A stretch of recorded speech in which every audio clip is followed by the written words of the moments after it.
Hello दोस्तों, आज हिंदी की तीसरी क्लास है। पिछले 2 क्लासों में हम आपको स्वर और व्यंजन के कुछ भाग पढ़ा दिए हैं। आज के क्लास में हम बचे हुए भागों को देखेंगे। उसके बाद हम लोग क्वेश्चन सॉल्व करेंगे। कुछ क्वेश्चंस जो हैं वो आपको मिलेंगे होमवर्क के लिए, जो PYQ बेस्ड हैं।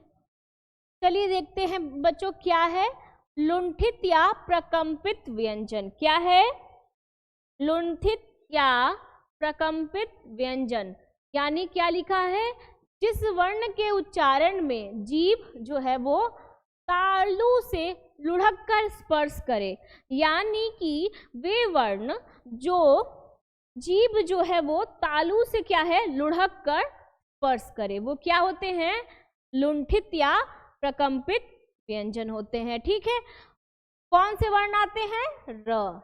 क्या आता है, र, यानी कि लुंठित या प्रकंपित व्यंजन कौन सा होता है, र।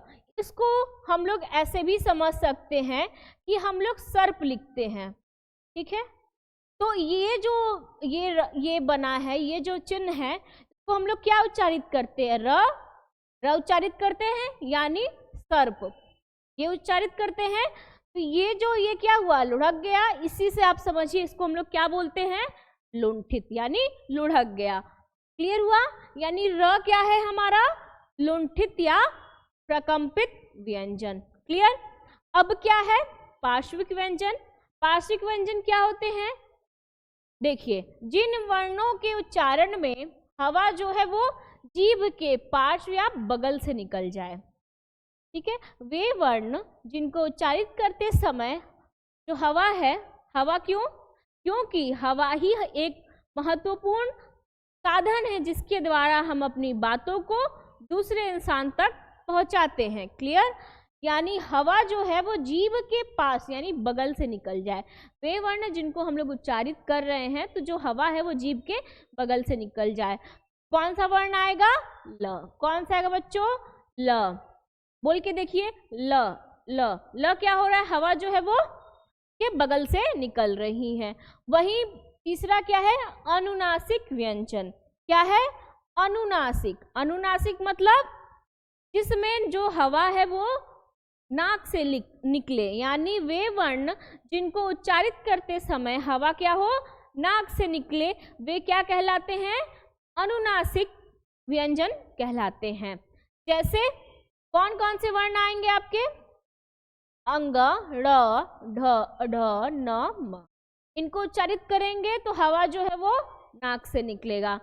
ठीक है, तो ये क्या लिखा है, प्रत्येक वर्ग का अंतिम वर्ण। वर्ग क्या हुआ, चलिए चलते हैं स्पर्श व्यंजन की तरफ। ये क्या हुआ हमारा, ये वर्ग हम लोगों ने पढ़ा था। ठीक है, तो ये क्या है, अंतिम, प्रत्येक वर्ग का अंतिम वर्ण। क्या है अंतिम वर्ण, ये है, ये। इनको अब उच्चारित करिए, अंग, इय, अड़, न, म। यानी वो ये क्या हो रहा है, नाक के द्वारा, यानी हवा जो है वो नाक के द्वारा निकल रही है, तो आवाज कैसा हो रहा है, लग रहा है ना कि हम लोग बोलते हैं ना, अरे नाक में बोल रहा है। तो ये क्या चीजें हैं, ये यही वर्ण है जो नाक से निकलते हैं, नाक की सहायता से उच्चारित होते हैं। ठीक है, तो अनुनासिक व्यंजन कौन से हुए, अंग, इय, ड़, न और म। क्लियर। अब ये देखिए क्या है, काकल्य व्यंजन। काकल्य व्यंजन क्या होते हैं, वे व्यंजन जो कहाँ से बोले जाएं, जिनका उच्चारण जो है वो कंठ के भीतर से हो। क्लियर हुआ, ये क्या होते, इनको हम लोग क्या बोलते हैं, स्वर यंत्र। इनको हम लोग काकल्य व्यंजन, सॉरी क्या बोलते हैं, काकल्य व्यंजन। अब ह बोल के देखिए, ह बोलने में क्या हो रहा है, हमारा जो ध्वनि है वो कहाँ से निकल रहा है, कंठ के भीतर से। तो काकल्य व्यंजन क्या हुआ, ह हुआ। यही विसर्ग यानी ये चिन्ह को हम लोग क्या बोलते हैं, विसर्ग कहते हैं। तो ये क्या हुआ, इसको भी उच्चारित करते समय जो हमारी ध्वनि है वो कहाँ से निकल रही है, कंठ के भीतर से। एग्जाम्पल के द्वारा समझते हैं, जैसे हम लोग बोल दिए नमः, क्या बोल दिए? नमः। मह, क्या हो रहा है? ध्वनि कहाँ से निकल रही है? कंठ के भीतर से। तो हमारा काकल्य व्यंजन क्या हुआ? ह और विसर्ग। वही नेक्स्ट चलते हैं, क्या है? वात्सल्य व्यंजन। वात्सल्य मतलब छोटा या हम लोग वात्सल्य रस में भी वात्सल्य पढ़ेंगे आगे। तो वात्सल्य व्यंजन क्या हुआ? न स ल। क्या हुआ? न स ल, न स ल। क्लियर? उसके बाद दूसरा क्या है? दंतोष्ठ व्यंजन। दंतोष्ठ मतलब क्या होता है बच्चों? जो वर्ण दंत प्लस ओष्ठ, यानी कि वे वर्ण जो दांत और होठों की सहायता से बोले जाएं, वे क्या कहलाते हैं? दंतोष्ठ कहलाते हैं। ठीक है, कौन से वर्ण आएंगे? व और फ। व बोलिए, व और फ।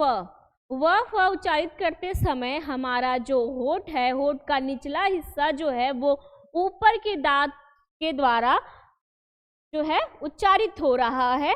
तो दंतोष्ठ व्यंजन क्या हुए? व और फ। क्लियर? अब बच्चों देखते हैं संयुक्त व्यंजन क्या होते हैं। संयुक्त व्यंजन की परिभाषा देखते हैं क्या है। जो व्यंजन दो या दो से अधिक व्यंजनों के मिलने से बनते हैं। संयुक्त व्यंजन क्या होते हैं?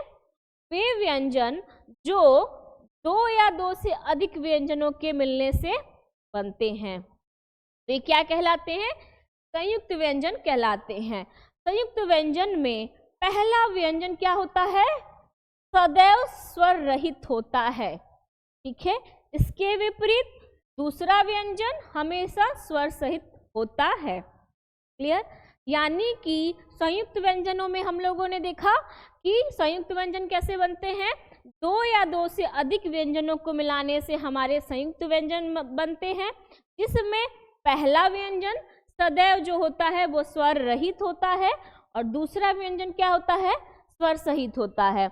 आइए देखते हैं संयुक्त व्यंजन में क्या क्या है। संयुक्त व्यंजन में है छ, त्र, ज्ञ और श। ठीक है, तो अब छ की बात करें, छ किससे मिलके बना है? ठीक है, छ मिलके बना है आपका क, ये हलंत, यानी ये हलंत लगा दिए तो इसमें स्वर नहीं है। वहीं पे ये और किससे मिलके बना है? श। क्लियर हुआ? यानी कि अगर किसी वर्ण के नीचे हलंत लग जाए, हलंत का चिन्ह क्या है? ये किसी वर्ण के नीचे ये हलंत है। ठीक है, किसी वर्ण के नीचे अगर हलंत लग जाए तो वो क्या होगा? स्वर रहित। वहीं अगर हलंत ना रहे तो वो क्या होगा? स्वर रहित, यानी उनमें स्वर है। ये क्लियर हुआ? वैसे ही त्र देखते हैं, त्र किससे बना है? त के नीचे हलंत और र, यानी कि ये जो त है इसमें स्वर नहीं है और ये जो र है उसमें स्वर है। हो गया ना आपका? एक ये व्यंजन है और एक ये व्यंजन है, लेकिन आगे वाले व्यंजन में क्या है? स्वर जो है वो स्वर रहित है और पीछे वाला व्यंजन जो है वो स्वर सहित है। वैसे ही ज्ञ करके देखेंगे, क्या बोलता है आपका? ग, ध, ग और इया, किसे मिलके बना? यानी जो ग है उसमें स्वर नहीं है और इया में स्वर। उसी तरीके से ये श्र बनता है, में श होता है वो हलंत होता है और र जो होता है इसमें स्वर होता है। क्लियर? तो हम लोगों ने देखा कि संयुक्त व्यंजन कौन कौन से होते हैं? श, त्र, ज्ञ और कितनी संख्या है संयुक्त व्यंजनों की? क्लियर? आगे चलते हैं। अब ये देखिए क्या है? उच्छिप्त व्यंजन। उच्छिप्त व्यंजन को हम लोग क्या कहते हैं? त्रिगुण व्यंजन भी कहते हैं। त्रिगुण व्यंजन क्या कहते हैं बच्चों? त्रिगुण व्यंजन कहते हैं। अब देखते हैं इनकी परिभाषा क्या है। जिनके उच्चारण में जीभ पहले ऊपर उठकर, यानी जो जीभ है वो पहले ऊपर उठे फिर क्या करे? मूर्धा को स्पर्श करे, ठीक है, यानी जो हमारा जीभ है वो मूर्धा यानी ऊपर जो है तालु के आगे वाला हिस्सा उसको स्पर्श करे और फिर झटके के साथ नीचे को आए। अब करके देखिए प्रैक्टिकल, यानी इसको आप उच्चारित करिए ढ ढ ढ। क्या हो रहा है, पहले हमारी जीभ ऊपर जा रही है, मूर्धा को टच कर रही है और फिर उसके बाद झटके से नीचे आ रही है। तो क्षिप्त व्यंजन हमारे क्या हुए, ढ और। क्लियर। अब बच्चों ये देखिए एक महत्वपूर्ण नोट है, इसे आप कर लीजिएगा कि जो ये ढ और ढ यानी जो द्विगुण व्यंजन है या उच्छिप्त व्यंजन है वे हिंदी से विकसित व्यंजन है। क्लियर हुआ, यानी कि इनका उल्लेख इनका जो विकास जो हुआ है, जैसे सभी स्वरों का विकास संस्कृत भाषा से हुआ है वैसे इनका विकास संस्कृत भाषा में ना होके हिंदी से ये विकसित व्यंजन कहलाते हैं। ठीक है, तो जैसे हम सारे वर्णों को देखा कि उनका उच्चारण स्थान कंठ तालव्य व मूर्धन्य पे हम लोगों ने रखा, वैसे ही ढ और ढ का भी उच्चारण स्थान है। क्या है, मूर्धन्य। मूर्धन्य क्यों है, क्योंकि हम लोगों ने बोल के देखा किसका यूज हो रहा है, मूर्धन्य का। सघोष क्यों है, कंपन हो रहा है, बोल के देखिएगा। और अल्प प्राण क्यों है, वायु जो है वो कम निकल रही। क्यों, क्योंकि अल्प प्राण का मतलब हम लोग सरल शब्दों में देखा था वे वर्ण जिनको उच्चारित करते समय हवा जो है वो कम निकले।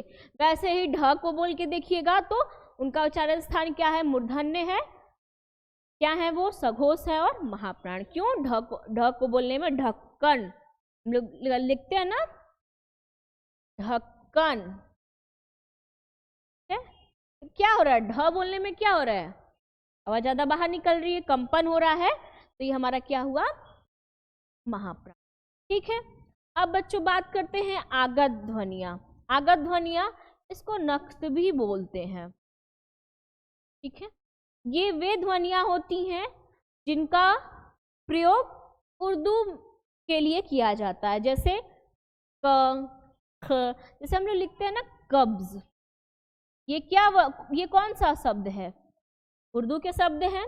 वैसे ही गजल, हम लोग बोलते हैं ना गजल। ठीक है, जफर। ठीक, क्लियर हुआ। फरिश्ता, यानी ये कौन सी ध्वनियां हुई, जो अरबी फारसी में प्रयोग की जाती। इतना क्लियर हुआ। अब आगे चलते हैं, पढ़ते हैं अयोगवा। यहाँ देखिए टाइपिंग मिस्टेक हो गया है, ये होगा आपका अयोगवा, आयोग नहीं होगा, अयोग। ठीक है, अयोगवा में क्या क्या आता है, अनुस्वार और विसर्ग। अनुस्वार क्या होता है, ये, और विसर्ग क्या होता है, अह। अनुस्वार अंग, विसर्ग आह। देखिए अनुस्वार का क्या परिभाषा है, अनुस्वार को शीर्ष बिंदु वाला वर्ण, मतलब क्या है, कहाँ लगता है, ऊपर लगता है। शीर्ष बिंदु वाला वर्ण एवं विसर्ग को पार्श्व बिंदु वाला यानी बगल वाला वर्ण कहते हैं। क्लियर हुआ। जातीय योग ना तो स्वर के साथ है और ना ही व्यंजन के साथ ठीक बैठता है, यानी ये ना तो स्वर है ना ही व्यंजन है। क्यों नहीं है, क्योंकि ये आपका क्या हुआ, ये है तो स्वर, ठीक है, लेकिन ये किसी के साथ लगता है, अभी यहाँ पे हम लोगों ने देखा ये भी स्वर के साथ लगा, यानी दो स्वर हो गए। स्वर की परिभाषा हम लोगों ने क्या देखी थी, जो स्वतंत्र रूप से बोले जाए, तो क्या ये स्वतंत्र रूप से अंग जो है वो स्वतंत्र रूप से बोले जा रहे हैं, नहीं बोले जा रहे हैं, इसीलिए इसको हम लोग क्या करेंगे, स्वर में नहीं रखेंगे। इनका जो जातीय योग है वो स्वर के साथ नहीं हो रहा है। वहीं अगर इसकी बात की जाए, इसका क्या है, इसका भी यही है, अ के साथ ही लिखते हैं विसर्ग को, तो ये भी क्या हुआ, हमारा स्वर हुआ। ठीक है, ये भी क्या हुआ, स्वर हुआ। अगर ये स्वर हुआ, वैसे ही ये किसी व्यंजन के साथ लग जाए, यहाँ व्यंजन होगा, ठीक है, व्यंजन हुआ और यहाँ स्वर हुआ। अब आप बोलेंगे मैम ये व्यंजन तो है, जैसे हो गया नमः, क्या हो गया, नमः, एग्जाम्पल लेते हैं नमः, ये हमारा विसर्ग है। न को हम लोग, नमः को हम लोग ऐसे लिख सकते हैं, एक एग्जाम्पल के थ्रू समझिए। नमः को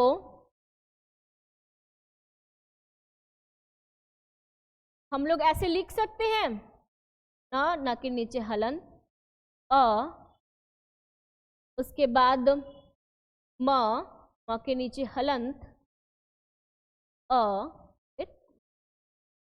नमा ऐसे लिखा जा सकता है। ठीक है, ये क्या हुए आपके वर्ण हुए जिनमें स्वर नहीं है, ये क्या हुए हमारे स्वर हुए, यानी मिलके क्या बना न, यानी ये क्या हो गया व्यंजन। वैसे ही म और अ मिलके क्या बने म। ठीक है, ये क्या हो गए हमारे विसर्ग हो गए। ठीक है, ये क्या हो गए विसर्ग हो गए। तो व्यंजन की परिभाषा क्या है, वे वर्ण जो स्वरों की सहायता से बोले जाएं। अब देखिए ये क्या आ गए स्वर आ गए, और ये क्या हो गए स्वर हो गए, यानी कि विसर्ग का जो जातीय योग है वो व्यंजन के साथ भी नहीं बैठ रहा है। तो क्या परिभाषा दी गई है, जातीय योग न तो स्वर के साथ और न ही व्यंजन के साथ ठीक बैठता है, इसीलिए इन्हें क्या कहते हैं अयोग कहते हैं। यानी इनका योग जो है वो न तो स्वर के साथ बैठता है और ना ही व्यंजन के साथ। क्योंकि ये अर्थ वहन करते हैं, यानी इनका कोई अर्थ होता है, इसीलिए इन्हें अयोगवाह कहते हैं। ठीक है, अर्थ वहन करते हैं इसीलिए इनको हम लोग क्या कहते हैं अयोगवाह कहते हैं। अयोगवाह में कौन कौन से वर्ण आते हैं, अंग और आहा। इतना क्लियर हुआ बच्चों? ठीक है, अब हम लोग चलते हैं एक बार शुरू से, स्वर से एक जल्दी जल्दी रिवीजन ले लेते हैं, उसके बाद हम लोग अपना क्वेश्चन पे आएंगे। ठीक है, तो बच्चों हम लोग चलते हैं, फिर से देख लेते हैं हम लोगों ने क्या क्या पढ़ लिया है। तो पिछली क्लास में हम लोगों ने ये पढ़ा था, जो बच्चे जो हैं वो पिछली क्लास मिस कर चुके हैं उनके लिए ये है कि यहाँ पे वो समझ जाएं कि हम लोगों ने क्या क्या पढ़ा था। वर्ण क्या पढ़ा था, भाषा की सबसे छोटी इकाई क्या कहलाती है, ध्वनि कहलाती है, और यही ध्वनि क्या होते हैं, वर्ण होते हैं। कैसे होते हैं वो मैंने आपको क्लास में समझा दिया है। फिर वर्णमाला हम लोगों ने देखा था कि वर्णों के व्यवस्थित समूह को क्या कहते हैं, वर्णमाला। किसके व्यवस्थित समूह को, वर्णों के व्यवस्थित समूह को हम लोग क्या कहते हैं, वर्णमाला कहते हैं। ठीक है, इतना क्लियर हुआ। उसके बाद हम लोग चलते हैं उच्चारण की दृष्टि से कितने वर्ण होते हैं, तो 45 वर्ण होते हैं। 10 स्वर, 10 स्वर, सॉरी बच्चों ये यहाँ पे बहुत बड़ा एरर हो गया, ये 10 स्वर नहीं होंगे, यहाँ पे 11 स्वर होंगे। सॉरी, आप वहाँ पे जो मैंने 10 स्वर पढ़ाया है वहाँ पे आप करेक्ट कर लीजिएगा, ये 11 स्वर होते हैं। 11 स्वर में आप ले सकते हैं ये अंग और आहा नहीं होते हैं। क्लियर, यानी अंग और आहा छोड़ के हमारे जितने भी वर्ण हैं वो 11 स्वर में आते हैं। प्लीज़ आप करेक्ट कर लीजिएगा। फिर 35 व्यंजन आते हैं। लेखन की दृष्टि से कितने वर्ण होते हैं, 52 वर्ण होते हैं, जिनमें 13 स्वर प्लस 35 व्यंजन। ये 13 स्वर में क्या होगा, जो 11 स्वर थे उसमें से ये 2 स्वर ऐड हो जाएंगे, तो हमारा 13 स्वर हो गया, प्लस 35 व्यंजन प्लस 4 संयुक्त व्यंजन हो गए। ठीक है, फिर हम लोगों ने वर्ण के भेद देखे। पहला क्या देखा, स्वर, दूसरा क्या देखा, व्यंजन। फिर हम लोगों ने स्वर की परिभाषा देखी। स्वर की परिभाषा क्या देखी, वे वर्ण जो स्वतंत्र रूप से बोले जाएं। ठीक है, वे वर्ण जो स्वतंत्र रूप से बोले जाए वे क्या कहलाते हैं, स्वर कहलाते हैं। ठीक है, कुल स्वरों की संख्या कितनी होती है, 13 होती है, यानी अंग और आहा लेके कितनी होती है, 13 होती है। तो देखो बच्चों यहाँ पे भी ये मिस्टेक हो गया, यहाँ पे 11 कर लीजिएगा। ठीक है, यानी 11, यानी री जो है, जो हम पिछले वीडियो में बताया था कि री जो है वो नहीं होगा, तो ये ऐड होगा। क्लियर हुआ? ठीक है, तो आप ये थोड़ा आप सही कर लीजिएगा। ठीक, फिर आगे चलते हैं स्वरों का वर्गीकरण। उसके बाद हम लोगों ने स्वरों का वर्गीकरण किया किसके आधार पर, पहला जो आधार था वो उच्चारण काल के आधार पर, यानी बोलने के आधार पर। कितने भागों में बांटा, 3 भागों में, ह्रस्व स्वर, दीर्घ स्वर, प्लुप्त स्वर। ह्रस्व स्वर में कौन कौन से वर्ण आते हैं, अ ई उ।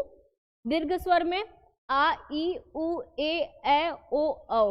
प्लुप्त स्वर में जो है वो ये जो साइन हम लोगों ने नाटक वगैरह के मंचन देखते हैं उनमें यूज किया जाता है।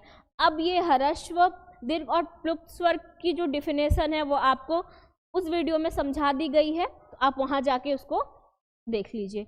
फिर दूसरा आधार क्या है, जिह्वा के प्रयोग के आधार पर, यानी जीभ के द्वारा जो जीभ के प्रयोग के आधार पर जो वर्ण जो है वो बोले जाएं वे क्या कहलाएंगे। कितने भागों में बांटा गया है, 3, अग्र मध्य पश्य। अग्र स्वर क्या होते हैं, ई ए, यानी जिह्वा के आगे भाग से जिन वर्णों की आवृत्ति हो वो क्या कहलाते हैं, अग्र स्वर कहलाते हैं। मध्य स्वर क्या हुआ, जिनमें जो जीभ का जो प्रयोग है वो मध्य भाग से हो, उसको मध्य स्वर कहते हैं। मध्य स्वर में क्या है, अ है। वहीं पश्य स्वर में जीभ का पिछला भाग जो है वो प्रयोग में लाया जाए, वो कौन कौन से वर्ण होते हैं, आ, उ, ओ और अ होते हैं। क्लियर। अब आगे चलते हैं। तीसरा आधार क्या है था, मुंह खुलने के आधार पर, यानी कितने भागों में बांटा गया, 4 भागों में बांटा गया। विवृत यानी ओपन, खुला हुआ, तो कौन सा वर्ण आया, आ। अर्ध विवृत हाफ ओपन या मतलब आधा खुला हुआ, तो कौन सा वर्ण आया, अ ए ओ। आप इसको उच्चारित करके देखिए। उसके बाद तीसरा क्या था, संवृत यानी क्लोज यानी बंद, इसको उच्चारित करिए, ई उ। ठीक है, आप जब बोलेंगे उसको उच्चारित करेंगे तब आपको एक एक चीज जो है वो क्लियर हो जाएंगी। चौथा भाग क्या है, अर्ध संवृत यानी हाफ क्लोज, मतलब आधा बंद। ठीक है, उसमें कौन से वर्ण आए, ए और ओ आए। क्लियर हुआ। फिर चौथा कौन से आधार पर हम लोग वर्गीकृत किए थे, होठों की स्थिति के आधार पर। क्या है, पहला क्या है, अवृतमुखी या अवतुल, दूसरा क्या है, वृत्तमुखी या वर्तुल। ठीक है, उसमें अवतुल में कौन कौन से वर्ण आते हैं, तो अ, आ, ई, ए। क्लियर हुआ। वर्तुल में कौन कौन से वर्ण आते हैं, उ, ओ, अ। क्लियर। उसके बाद कौन सा किस आधार पर वर्गीकृत किए, 5वें में, नाक, हवा के नाक व मुंह से निकलने के आधार पर। हवा क्या है, हमारे जो हम लोग जो संपर्क कर रहे हैं या बोल रहे हैं उसका एक माध्यम है। हवा के माध्यम से ही हम अपनी बातों को दूसरे तक पहुंचाते हैं। तो निरुनासिक या मौखिक मतलब वे वर्ण जिनको उच्चारित करते समय हवा कहाँ से निकले, मुंह से निकले, वो क्या कहलाते हैं, निरुनासिक या मौखिक। ठीक है, कौन कौन से वर्ण आते हैं, अ, आ, ई। उच्चारित करके देखिए, जो हवा है वो मुंह से निकल रही है उच्चारण करते समय। फिर दूसरा है अनुनासिक या अयोगवाह, यानी कि वे वर्ण जिनको उच्चारित करते समय हवा जो है वो नाक के द्वारा निकले, वो क्या कहलाते हैं, अनुनासिक। उनमें कौन कौन से वर्ण आते हैं, अनुस्वार और विसर्ग, या इसको हम लोग ऐसे भी लिख सकते हैं, अंग और अह। ना क्लियर हुआ। अब चलते हैं लास्ट, देखते हैं किसके आधार पर हुआ, घोषणत्व के आधार पर। घोष क्या है, इसका अर्थ क्या हुआ, कंपन होना। ठीक है, यानी वे वर्ण जो जिनको उच्चारित करते समय कंपन हो, ठीक है, वे क्या कहलाते हैं, सघोष या घोष। और जो कंपन ना हो उसको क्या कहते हैं, अघोष कहते हैं। हम लोगों ने यहाँ पे एक चीज नोट कराई थी कि जो सभी स्वर हैं, सभी स्वर क्या होते हैं, सघोष या घोष होते हैं। क्या होते हैं, सघोष या घोष होते हैं। क्यों, क्योंकि उनको उच्चारित करते समय कंपन होता है। क्लियर। ठीक है, उसके बाद हम लोगों ने दूसरी क्लास में क्या पढ़ा था, व्यंजन पढ़ा था। व्यंजन में हम लोगों ने व्यंजन की परिभाषा देखी थी। क्या थी व्यंजन की परिभाषा, स्वर की सहायता से बोले जाने वर्ण क्या कहलाते हैं, व्यंजन कहलाते हैं। प्रत्येक व्यंजन के उच्चारण में अ मिला होता है, यानी व्यंजन क्या हुआ, क हमारा क्या है, व्यंजन है। ठीक है, ये मिलके कैसे बनता है, क के नीचे हलंत और अ, यानी कि ये हमारा क्या हुआ, स्वर रहित वर्ण हुआ। और ये क्या हुआ, ये तो स्वर है ही, यानी कि लिखा क्या है परिभाषा में, स्वर की सहायता से बोले जाने वर्ण को व्यंजन कहते हैं।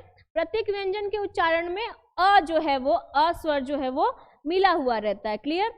अब व्यंजनों की संख्या कितनी मानी जाती है, 33 मानी जाती है। कैसे 33 मानी जाती है, 25 आपके स्पर्श व्यंजन हो गए, 4 आपके अंतस्थ व्यंजन हो गए और 4 उसमें व्यंजन मिला के आपके कितने हुए, 33।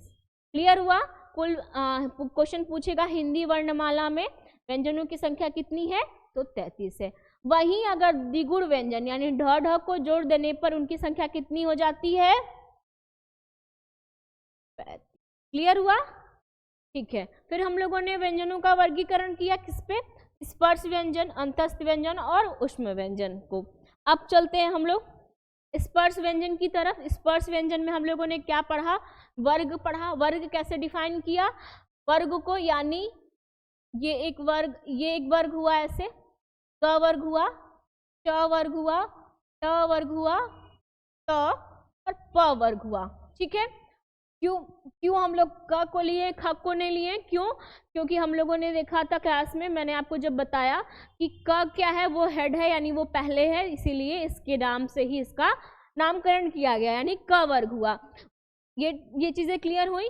अब इन सब वर्णों को उच्चारित करते समय जो उच्चारण स्थान है वो क्या है, पांच उच्चारण स्थान है। क्या है, हाथों की सहायता से हम लोगों ने पढ़ा था कंठ, तालव्य, मूर्धन्य, दंत, ओष्ठ। क्या पढ़ा था, कंठ, तालव्य, मूर्धन्य, दंत, ओष्ठ। बच्चों ये चीजें याद रखिएगा, इससे आपको बहुत आसानी होगी पढ़ने में। हम लोग रखते कैसे हैं, क ख ग घ अंग। क्लियर हुआ, क ख ग घ, क ख ग घ अंग। यानी कि ये कौन सा वर्ग हुआ हमारा, 1। ये कौन सा वर्ग हुआ, इसको हम लोग नामकरण दे सकते हैं 2। ये वर्ग को हम लोग 3 दे सकते हैं, इसको हम लोग दे सकते हैं 4 और इसको हम लोग दे सकते हैं 5। यानी कि अब ये देखिए ये 5 हो गया, ये भी हमारा 5 है, 1 2 3 4। क्लियर, ये भी 5, ये भी 5। अब रख के देखते हैं, यहाँ पे हम लोगों ने 1 रखा, 1 2 3 4 5। क्लियर, क ख ग घ अंग। ठीक है, ऐसे समझते हैं।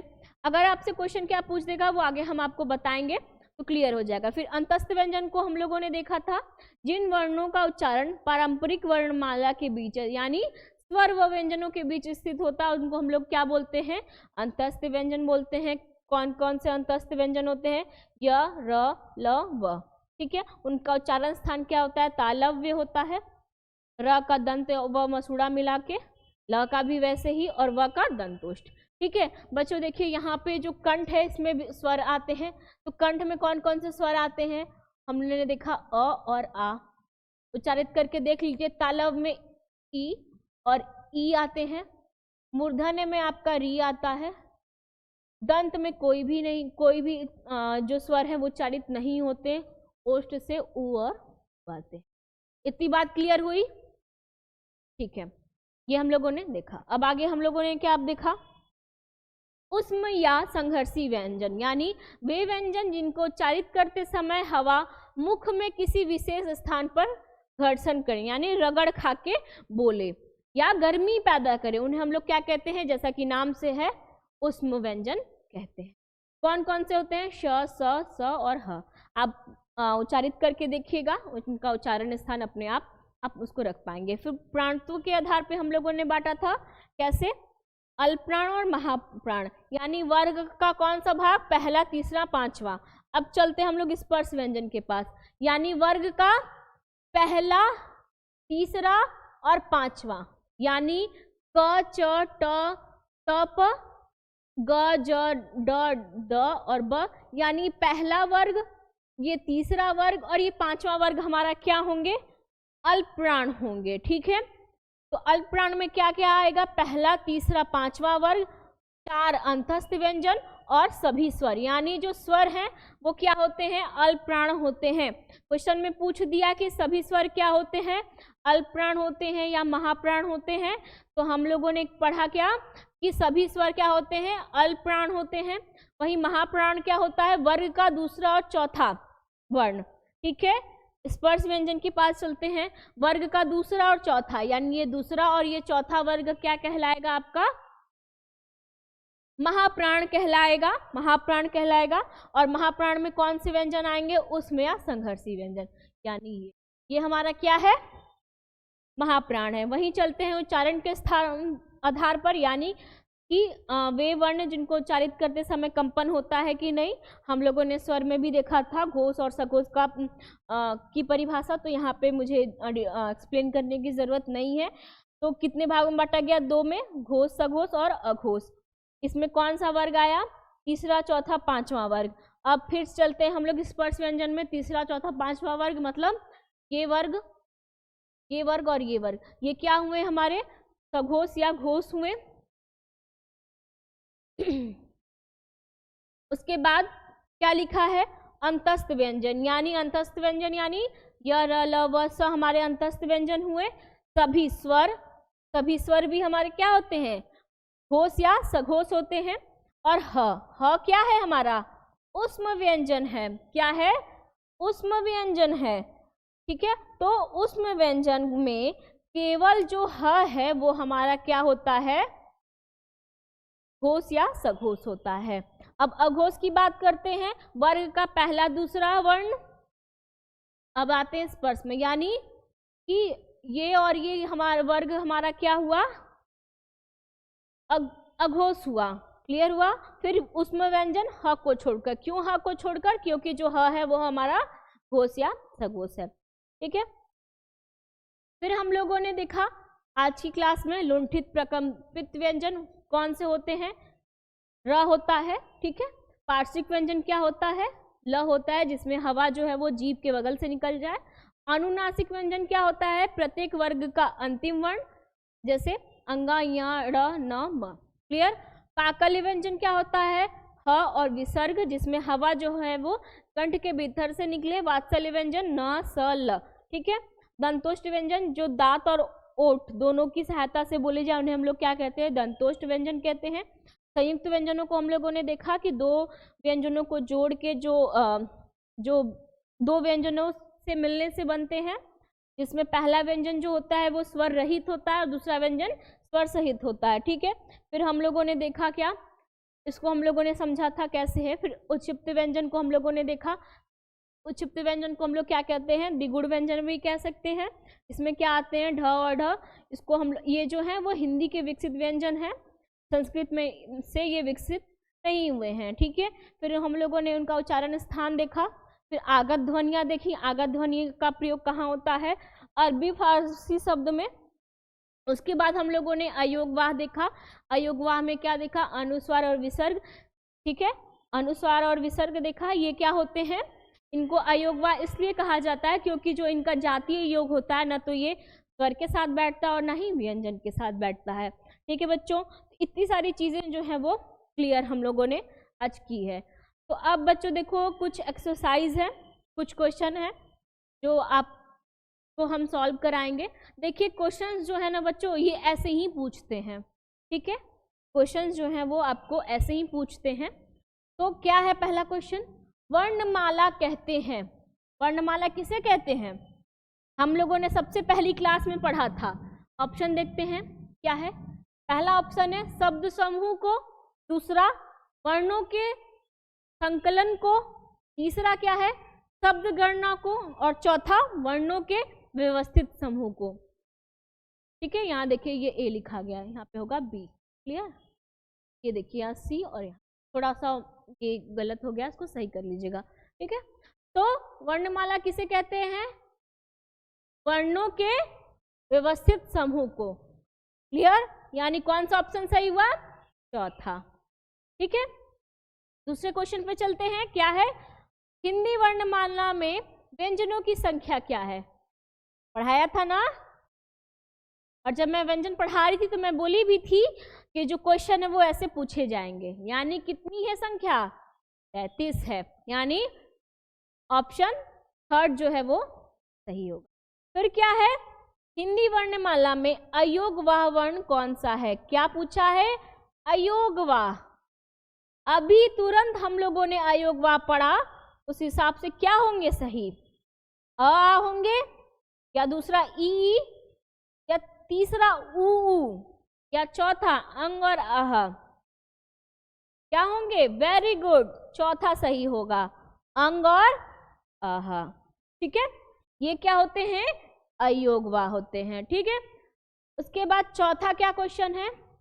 क व्यंजन के विषय में निम्न में से कौन सा सही है? देखिए बच्चों, आ गया ना, ऐसे क्वेश्चन जो हैं वो हमारे पूछते हैं एग्जाम में, और हालांकि दो साल में ऐसे क्वेश्चन पूछे नहीं है, लेकिन क्या हुआ ना, सीयूटी जो है वो अपना सिलेबस जो है वो टफ करते जा रहा है, और हमें उम्मीद है कि आने वाले साल में ऐसे प्रश्न जो हैं वो पूछेंगे, और मई 2024 के एग्जाम में भी ये सारी चीज़ें पूछ सकते हैं। ठीक है, तो क्या है क व्यंजन के विषय में क्या सही है? पहला दिया है अल्प प्राण, अघोष, स्पर्शी या कंठ ध्वनि। दूसरा है महाप्राण, घोष, स्पर्शी या कंठ ध्वनि। तीसरा है अल्प प्राण, घोष, संघर्षी, तालव्य ध्वनि। चौथा है महाप्राण, अघोष, संघर्षी और कंठ ध्वनि। तो हम लोगों ने क के बारे में क्या पढ़ा था? ये स्पर्श व्यंजन है, क्यों स्पर्श कर रहे हैं? ठीक है, क अल्प प्राण हम लोग पढ़ा था, यानी क यहाँ पे आया, ये क्या हुआ हमारा, ये कंठ था। ठीक है, स्पर्श व्यंजन ही स्पर्शी था, और क्या था हमारा अल्प प्राण, क्यों हवा कम निकल रहा था। और अघोष सघोष हम लोग भी देखे थे, अघोष सघोष, अघोष सघोष, ये थे ना, वही चीज है। ये क्या हो गए हमारे, तो ऑप्शन क्या होगा ये, क्यों अल्प प्राण। ठीक है, अल्प प्राण, एक मिनट, ये नहीं होगा बच्चों, ऑप्शन सी होगा। क्यों? क्योंकि यहाँ पे अघोष दिया है। क्या दिया है? अघोष दिया है, ये अघोष नहीं है। नहीं है कि है? बताइए। देखें, यहाँ पे आप लोग कंफ्यूज हो गए। क्या हो गए? कंफ्यूज हो गए। हम लोग क को लेके चलते हैं। क हमारा क्या था? स्पर्श व्यंजन था, स्पर्शी था। ठीक है, इसका उच्चारण स्थान क्या था? कंठ से हो रहा था। ठीक है, उसके बाद अल्पप्राण था, वर्ग का। अल्पप्राण महाप्राण में क्या अंतर था? वर्ग का पहला, तीसरा, पांचवा क्या होता है? अल्पप्राण। तो ये कौन सा है? पहला है, अल्प प्राण। वहीं घोष सघोष में हम लोगों ने देखा था तीसरा, चौथा और पांचवा हमारे क्या होते हैं? घोष या सघोष होते हैं। वहीं अघोष क्या होता है? वर्ग का पहला और दूसरा। तो क क्या आएगा? पहला वर्ग है, यानी इस हिसाब से हमारा कौन सा क्वेश्चन सही, कौन सा जवाब जो है वो सही होगा? क्लियर? ठीक है, उसके बाद काकल्य वर्ण के बारे में हम लोगों ने पढ़ा था, क्या होते हैं, यही पूछा है। काकल्य वर्ण कौन सा है? तो कौन सा है? य है, स है, ह है और अ है। क्या है? ह है। क्यों?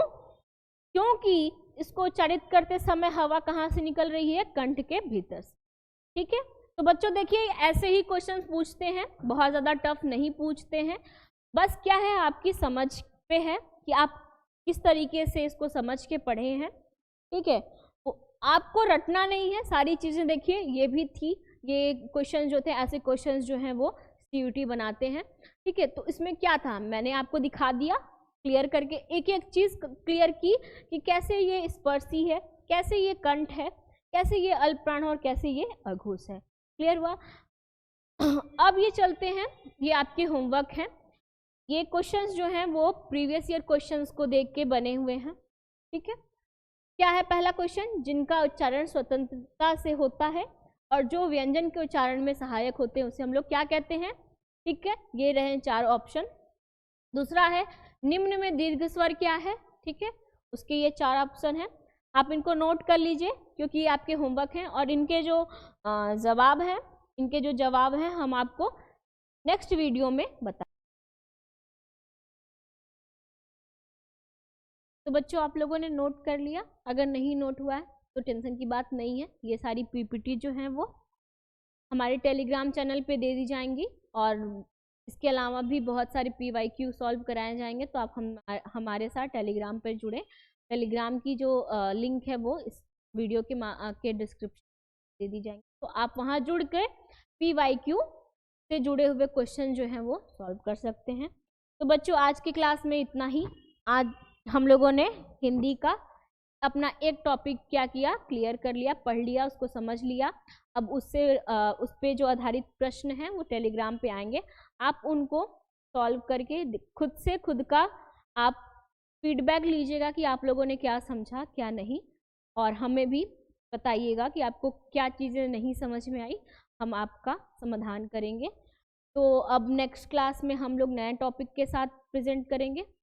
तब तक के लिए धन्यवाद। आपका दिन